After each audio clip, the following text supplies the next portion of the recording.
Cette semaine, nous allons lire la paracha de Devarim. La paracha de Devarim est une paracha que nous lisons tous les ans, juste avant Tisha B'Av, avant le 9 Av, avant ce jour de deuil, dont on va expliquer dans quelques instants, et on l'appelle Shabbat Hazon. Shabbat Hazon par rapport à l'Haftara du prophète Yeshaïa. Et en fait, cette Haftara et ce paracha qui commence où Moïse, Moshe Rabbeinu, va rappeler toutes les erreurs de parcours du peuple d'Israël depuis sa sortie d'Égypte jusqu'à sa venue en Eretz Israël. Donc en fait, c'est une paracha qui doit essentiellement nous faire comprendre quelque chose. Si nous n'avons pas le temple aujourd'hui, c'est pour une raison bien précise. Et c'est là-dessus qu'on va essayer de développer les choses, de comprendre les choses. En fait, d'un côté, ça paraît apparemment évident qu'il y ait 3 fois le temple. Puisque dans l'histoire, lorsque Isaac se trouve dans la région de Gaza, qu'on appelle Eretz Pelishtim, la terre de Pelishtim, il est raconté qu'il creuse des sources d'eau, des puits d'eau, et qu'on les lui ferme, une deuxième fois pareil, et jusqu'à la 3e fois, il est tranquille. Et là, un commentateur très connu, le Ramban, sur la Bible, sur la Torah, dit, là, il y a une allusion aux 3 temples. Premier, deuxième et troisième. Premier et deuxième sont détruits, le troisième restera.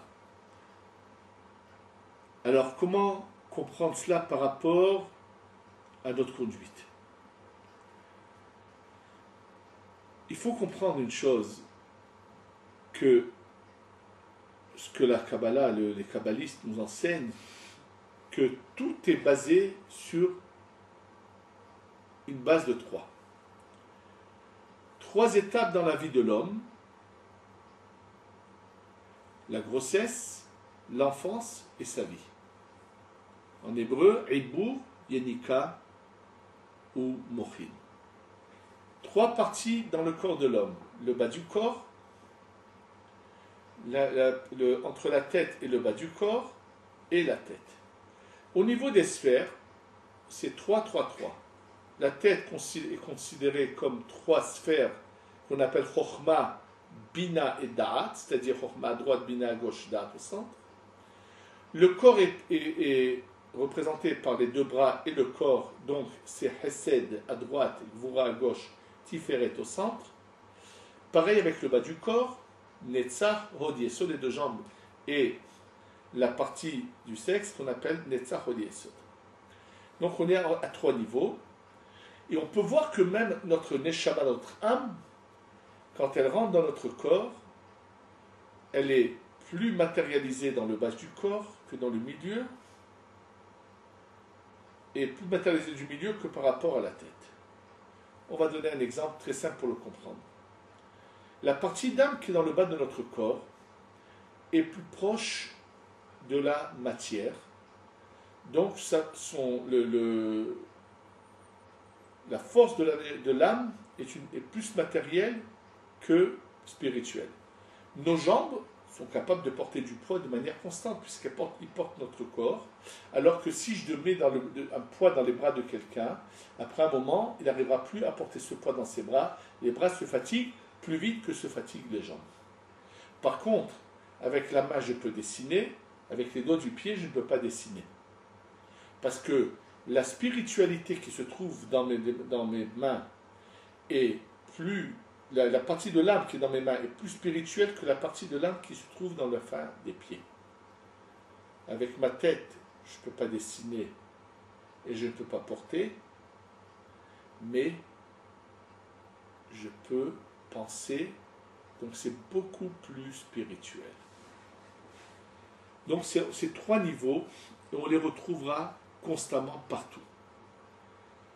À tous les niveaux, on parle toujours de trois niveaux, qu'on appelle Pnimi, Emtsai, Hitson, extérieur, milieu et l'intérieur. Au niveau des sphères, la partie du corps, le corps par rapport à la tête, s'appellerait corps et âme. En fait, le troisième temple qui doit être construit bientôt va descendre du ciel, il sera spirituel. Si le peuple d'Israël n'avait pas fauté, le premier temple construit serait petit à petit passé de niveau, et le jour où le peuple d'Israël aurait mérité cette délivrance totale qu'on attend à tout instant, les pierres se seraient transformées en spirituelles. La Gemara raconte qu'un jour, un des rabbanim a enseigné à ses élèves que le troisième temple sera fait de pierres précieuses énormes. Et un de ses élèves, qui malheureusement n'était pas un authentique croyant, a eu des doutes, a émis des doutes. Et Dieu, pour bien nous montrer et pour donner une leçon à lui et à son entourage, a fait qu'il a eu une vision, et subitement il a vu des anges porter des pierres précieuses énormes qui envoyaient de la lumière. Et quand il a eu cette vision, il était tellement étonné, et il a compris que ce que son maître lui avait enseigné était juste. Lorsqu'il a vu ça, il est revenu chez son maître, il lui a dit, tu sais, ce que tu as dit, je sais que c'est vrai, puisque j'ai eu une vision divine et j'ai vu des pierres énormes, pierres précieuses énormes. Son maître s'est retourné vers lui, il lui a dit, et si tu ne l'avais pas vu, tu ne m'aurais pas cru. C'est ça ta croyance en Dieu. Malheureusement, cet élève a été puni gravement. Par Dieu, pas sûr, par son maître. Et cette histoire est racontée pour que ce soit une leçon pour toutes les générations à venir. Donc, en fait, ce qui se passe, c'est que les trois temples vont rester les mêmes, au même emplacement, ce sera au même emplacement. La différence, c'est que le troisième temple va venir d'abord ici, vers là, pour nous préparer à ce que nous, notre corps aussi, qui est de la matière, va finalement se métamorphoser en spirituel. Et naturellement, ça se passera par étapes. Chacun selon ses mérites. Plus quelqu'un aura mérité, plus ça ira vite pour lui, pour passer à l'étape prochaine du monde. Puisque nous sommes en toute fin d'un cycle de 6000 ans, et les jours de la venue du Mashiach, du Messie, sont dans le 6e millénaire. C'est quelque chose qui doit arriver très prochainement, Be'ezrat Hashem, avec l'aide de Dieu. Et ce processus a commencé, effectivement, lors de la création de l'État d'Israël. Et ce n'est pas par hasard qu'actuellement, il y a un combat qui a été déclenché contre la construction de maisons pour le peuple juif dans cette partie de l'État d'Israël. Et cette opposition est montée d'un cran cette semaine, puisque le président américain a décidé d'aller au-delà de ces désaccords qui avaient été conclus jusqu'à présent, de s'opposer même à la construction à l'est de Jérusalem. Nous savons que le président américain, tout ce qu'il peut dire ou penser, ce n'est pas lui. En fait, il n'est que le représentant d'un ange là-haut qui le dirige. Et pour qu'on le comprenne bien, les Chachamim, nos sages, nous enseignent Lev Melachim Vesarim Be'ad Hashem. Le cœur des rois et des ministres, c'est-à-dire des dirigeants, est dans les mains de Dieu. Que finalement, ils ne sont ils ne font que ce que l'ange qui les dirige là-haut leur rentre dans leur tête. Que se passe-t-il actuellement là-haut? Les anges qui représentent les nations, qui ont à leur tête l'ange qui est au-dessus de tous, qui lui représente la nation la plus puissante, eux sont en train d'apercevoir là-haut que quelque chose bouge, quelque chose est en train d'arriver. Or, ils savent pertinemment que lorsque ce moment arrive, c'est leur fin. Leur fin, qu'est-ce que ça veut dire? Qu'est-ce que cela signifie? C'est le retour de tous les bénis Israël du monde entier sur la terre d'Israël. C'est-à-dire que tous les Juifs du monde entier vont bientôt se retrouver ici en Eretz Israël, ceux qui seront restés juifs bien sûr. Et un processus qui va se déclencher, ce qu'on appelle le jour du jugement de tout ce cycle. Ça veut dire qu'il va se passer un jugement sur terre. Dieu va faire revenir sur terre pendant un instant toutes les personnes qui pendant ce cycle auront mal agi et seront jugées. Les anges là-haut le savent, le sentent. Et c'est pour ça qu'ils déclenchent une sorte de guerre, une sorte de... Ils veulent tout faire pour stopper cette étape qu'ils voient arriver. Donc, quand on entend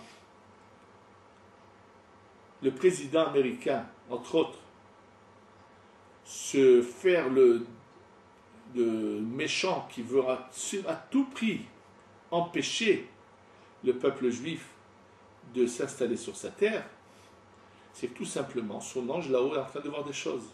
Ça peut que nous montrer tout simplement que nous sommes très proches de cette étape.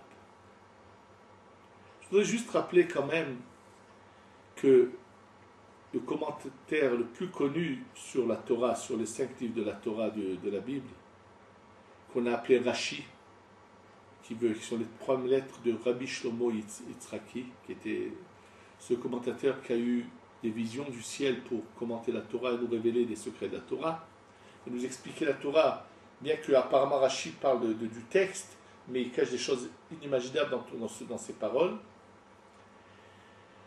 Rashi commence son commentaire sur le début de la Bible en disant, puisque le livre de la Bible est pour venir enseigner les commandements de Dieu, donc on aurait dû commencer la Bible à l'endroit où la naissance du peuple d'Israël figure dans la Bible, qui est la sortie d'Égypte, où les commandements commencent. Et donc pourquoi Dieu a décidé quand même de commencer la Bible par l'histoire du début de notre cycle de 6000 ans? Comment s'est-il passé? Nous ramène Rashi les paroles de nos sages, que Dieu a voulu rappeler au monde entier que c'est lui le maître du monde, et que si lui a décidé de donner la terre d'Israël au peuple d'Israël, personne n'aura rien à dire là-dessus. C'est juste une parenthèse à rappeler. Et on n'a pas besoin de réécrire l'histoire, c'est clair. Mais en tous les cas, revenons à ce qu'on voulait, c'est que si malheureusement nous sommes encore en exil, et que nous ne sommes pas arrivés à ce moment que nous attendons, qui est la venue du Mashiach, la venue du Messie, qui doit arriver à tout instant, qui va être le début de la fin de ce cycle, de 6000 ans, c'est qu'une chose est très importante pendant cette période-là.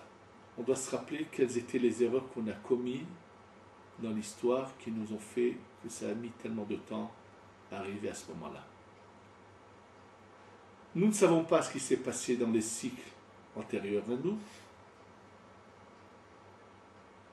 Dieu n'a pas voulu qu'on le sache puisqu'on ne nous a pas dévoilé beaucoup de choses là-dessus. Le peu que les kabbalistes nous ont transmis est trop restreint pour comprendre ce qui s'est passé. Il est fort possible qu'il y a eu avant nous des cycles qui ont eu leur délivrance bien avant nous. Il est possible que des cycles se sont arrêtés en plein chemin au milieu. C'est ce qu'a failli être le cas pour nous au moment de la génération du Maboul, du déluge, s'il n'y avait pas eu cet homme saint qui s'appelait Noach, qui était un tzaddik, qui était un saint juste, pour sauver l'humanité, l'histoire de ce cycle s'arrêtait. Et puis, entre un cycle et l'autre, la Gemara nous parle de 1000 ans d'interruption où le soleil et les astres disparaissent. C'est ce qu'il en ressort des termes de la Gemara. Et ensuite reprend un nouveau cycle. Mais en tous les cas, en ce qui nous concerne à nous, c'est pas nous qui serons dans le prochain, pas nous en tout cas le peuple d'Israël, c'est sûr, c'est comment on doit finir pour passer à l'étape au-delà. Il faut savoir qu'une fois que le Mashiach sera là, ce sera trop tard. Regardez bien dans la paracha, à quel moment Moshe décide de faire des remontrances. C'est lorsqu'il a fini de conquérir toutes les terres qui sont en dehors d'Israël et qui n'ont plus qu'à faire un pas et rentrer. Et avant de cette rentrée en Eretz Israël, il leur explique qu'est-ce qu'il faut faire pour mériter Eretz Israël et ne pas y être éjecté. Il leur rappelle leurs différentes erreurs qu'ils ont commises dans l'histoire. C'est à tout cela qu'on doit penser ce Shabbat. Et chacun doit faire un examen personnel et une remise en question. Une des raisons qui est mentionnée entre les deux temples, il y a 70 ans d'exil. Et là, le peuple ne revient pas avec perte et fracas comme les miracles de la sortie d'Égypte, mais revient sous une forme de soumission avec l'autorisation des rois de l'étranger. Pour quelle raison? La Gemara, le Talmud nous l'enseigne. C'est que malheureusement, Dieu avait prévu de les faire revenir dans la force, sans que leurs ennemis puissent leur dire quoi que ce soit, que leurs ennemis soient exterminés, qu'ils reviennent en vainqueurs en Israël. Malheureusement, pourquoi ça ne s'est pas passé ainsi? La Gemara dit que pendant ces années d'exil où ils sont en Babylonie, l'assimilation va être très rapide et malheureusement, grand nombre de Juifs vont s'unir à des filles non juives, à des goyotes, ce qu'on appelle, et ça va être à cause de cette faute que bien qu'ils reviennent, ce n'était pas tous, mais à cause de cette partie du peuple qui a fauté, il va se passer cela qui revienne avec l'autorisation des nations et non pas avec les miracles d'Égypte. Il y a à peu près 150 ans en arrière, a vécu en Europe un très grand saint qui s'appelait Rabbi Israël de Rougine. Et Rabbi Israël de Rougine a eu des visions, la dernière année de sa vie surtout. La dernière fête de Pessah, le soir du Seder, le soir donc où on est tous installés, où on raconte la sortie d'Égypte, on mange la matzah, il a dit des choses qu'on va voir Hachem est écrit par ceux qui l'ont entendu. Il a dit, je vois que la dernière étape, la délivrance totale, va commencer également par l'autorisation des nations.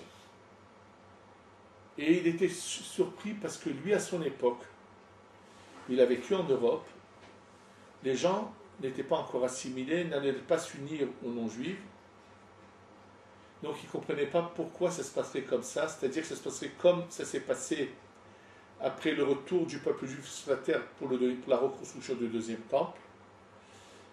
Et il a lui pensé que ça serait parce qu'il voyait que peut-être les gens ne respecteraient pas les lois de pureté de famille. En fait, même si Dieu lui a montré que cette vision, mais il n'a pas voulu lui montrer aussi les fautes qu'allait commettre malheureusement le peuple juif, qui malheureusement aujourd'hui, dans beaucoup de gens dans le monde, ne savent pas respecter cette loi de la Torah qui interdit toute relation avec une non-juive, et même avec une juive seulement avec un mariage. Il y a une moralité qu'il faut respecter, que la Torah nous demande de respecter, et on doit suivre ce chemin qui est le chemin qui finalement apporte l'harmonie et le bonheur dans le couple. Et donc, cette vision qu'il a eue, finalement, s'est réalisée. Un des grands rabbinim qui habite à Jérusalem aujourd'hui, un ami à moi qui s'appelle Rav Gedalia Rabinovitch, m'a dit que son arrière-grand-père a vécu à l'époque de la déclaration de Balfour, donc en 1917, qui était le partage de la Palestine en différentes régions. Et lorsque cette déclaration de Balfour, qui était donc les Nations Unies de l'époque qui voulaient autoriser les Juifs à revenir dans leur pays, malheureusement, ce qu'avait dit le Rav Israël de Rougine s'est réalisé. Un des vieux chassidim de cette époque-là, un vieillard, qui lui, dans sa jeunesse, avait entendu ces paroles de Rabbi Israël de Rougine, les a racontées donc à l'arrière-grand-père du Rav Gedalia Rabinovitch, qui m'a dit, voilà, mon arrière-grand-père aussi témoigne de cela, voilà ce qu'il a entendu, les mêmes paroles. Et à ce moment-là, ce vieux chassid de Vizhnitz qui avait entendu cela, a dit, voilà ce qu'il a dit, le Rabbi Israël de Rougine s'est réalisé, puisqu'on a assisté à cela. C'est vrai, c'est le début, on est en fait en train de vivre un processus qui s'appelle la délivrance totale du peuple juif et qui est en même temps l'annonce de la fin de ce cycle qui va, il faut le savoir, la Gemara nous dit, la plus grande partie de l'humanité va mourir. Ne vont rester qu'une minorité en dehors du peuple juif qu'on appelle Hassidé Umot Ha'olam, des gens qui avaient une conduite exemplaire et morale, qui n'ont pas été antisémites, qui ont fait que du bien. Eux auront une vie très longue et vont vivre cette fin de cycle d'une manière, bien sûr, que Dieu saura comment les récompenser. Mais une des choses qui va se passer également, c'est qu'il va y avoir ce qu'on appelle Yom Hadin Hagadol Vehanora, ce jour du grand jugement, où Dieu va juger toute l'humanité depuis le début de ce cycle jusqu'à ce jour. C'est-à-dire que même ceux qui sont morts vont tous, pour un instant, revenir sur terre et devoir donner des comptes sur tout le mal qu'ils ont fait. À ce moment-là, ce sera trop tard pour faire teshuva. Donc, réveillons-nous. Ce qu'il faut, de la même manière que Moshe a rappelé au peuple d'Israël ses erreurs avant qu'il rentre en Eretz Israël, nous sommes dans une période sont ces 3 semaines qui sont en fait la manière de nous préparer à la venue du 3e temple. Il va se passer demain ici en Israël, ça c'est sûr, une éclipse solaire qui va durer 6 minutes. Nos sages nous enseignent que l'éclipse solaire est un mauvais signe pour les nations, c'est-à-dire, puisque les nations, quand je parle des nations, je parle surtout d'Occident, mais c'est toutes les nations qui sont représentées par le soleil, et cette éclipse montrait que ceux qui croient en leur force et en leur pouvoir vont être frappés. Il faudrait que peut-être ceux qui dirigent le monde aujourd'hui ouvrent les yeux et que s'ils veulent, et après ce sera trop tard, après ils viendront tous dire à Dieu, c'est ce que la Gemara dans le traité de Avodah Zarah nous dit, que la nation la plus puissante viendra en premier. Et qu'est-ce qu'elle va raconter à Dieu? Mais tout ce qu'on a fait, c'était pour le bien du peuple juif. Et Dieu va leur prouver que ce sont des menteurs, qui n'avaient que leur intérêt. Je ne parle pas de celui qui dirige aujourd'hui les États-Unis, qui lui aura des comptes à rendre pour sa haine gratuite qu'il a vis-à-vis du peuple juif.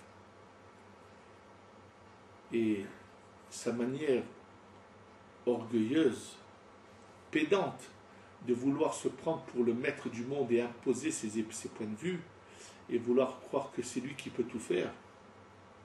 Mais même ceux qui ont envoyé des armes quand c'était nécessaire, qu'on fait beaucoup de choses qui sont apparemment positives et bien, qui se montraient comme les amis du peuple d'Israël, Dieu leur prouvera que souvent c'était leur intérêt personnel qu'ils ont cherché. Eux, c'est leur affaire, ils auront des comptes à rendre, ça ne nous concerne pas. Mais pensons à nous-mêmes.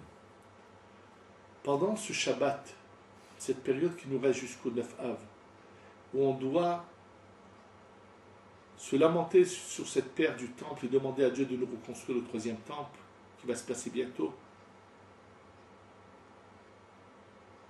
on doit essayer de faire un examen de conscience. Est-ce qu'on suit la parole de Dieu? Est-ce qu'on applique la Torah sincèrement ou non?